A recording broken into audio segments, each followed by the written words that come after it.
भागी संबाद माथाए ऑल आकाद लेका एयाय हटिंग पहिल कली खन मुचाद कली धाबी एटा को आलो बिचार कुरियां आलोपे बिचारा जेमन आलोपे बिचार उचु एनते ओका बिचार तेपे बिचारा इना तेगी पे बिचार उचुआ आर ओका ससोंगा तेपे सोंगा इना तेगी सोंगा पेया आर बोयहाम मेट रे मेना चुबा दो चेदा एम बेंगेट आ कना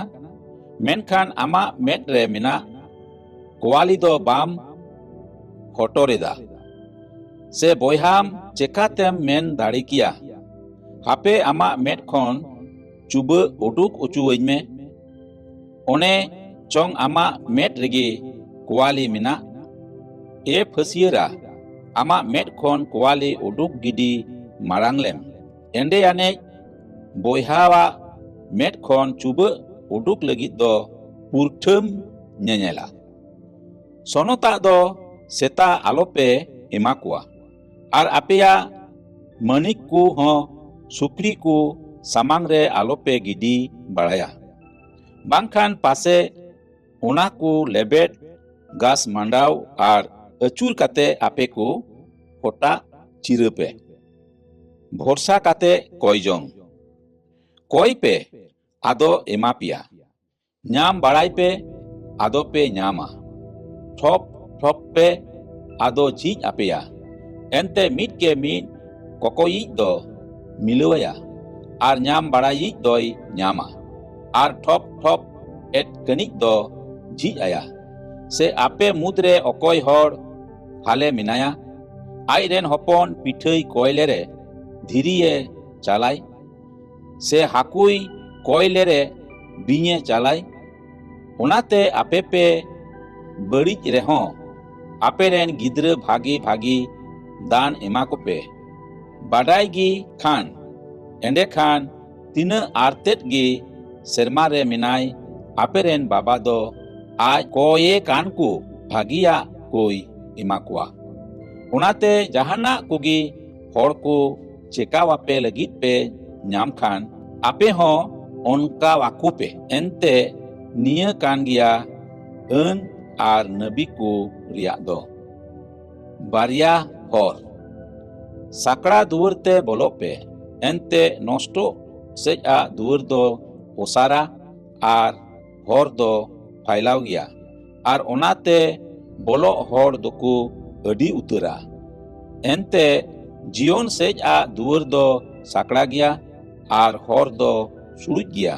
आर ओना को नामेट होर दोकु थोड़ा गिया चलनते गुण बाडाय उरुमोआ मेन एड़े नबी को खन संतरो पे ओने अकोय भिडी छिनते आपे ठेन को हिजुकान मेनखान भित्री भित्री ते दो जोजम हुंडर कना को उनकुआ जो तेगी पे उरुम कुआ चेट जनुम दारी खन दारखा जो से कुड़ी रामा झव खन लोवा को गोड़ जरवाया उनका गी मिमिट भागी दारी दो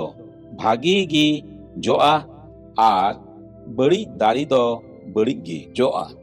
भागी दारी दो बड़ी जो बांग जो दाड़िया आर बड़ी दारी हो भागी जो बांग जो दाड़िया भागी बांग जो मीट के मीट दारी दो मा भिंदड़ोआ आर सेंगेल रे खादलिया एंडे खान उनकुआ जो तेगी पे उरुम कुआ बइन बाडाई आकात मिया प्रभु प्रभु को मितें कान जोतो होर दो सेरमा राजते बाकू बोलो दाड़िया बीच कम सेरमा रे मिनाई अपुन्या मोने लेका सेनो कान कोगी अडी होर एन हिलो को मितेnya ए प्रभु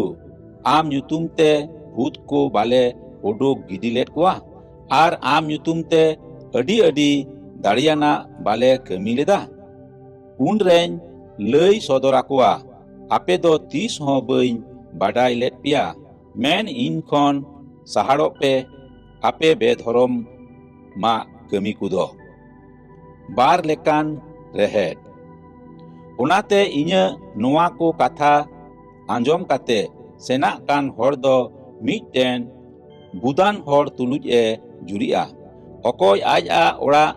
ᱪᱟᱹᱴᱟᱹᱱᱤ ᱪᱮᱛᱟᱱ ᱨᱮᱭ ᱵᱮᱱᱟᱣ ᱠᱮᱫ᱾ ᱟᱫᱚ ᱡᱷᱟᱨ ᱡᱷᱟᱨᱮ ᱫᱟᱜ ᱠᱮᱫᱟ ᱟᱨ ᱵᱟᱱᱵᱟᱹᱥᱤ ᱟᱬᱜᱚᱭᱮᱱᱟ ᱟᱨᱮ ᱦᱚᱭ ᱠᱮᱫᱟ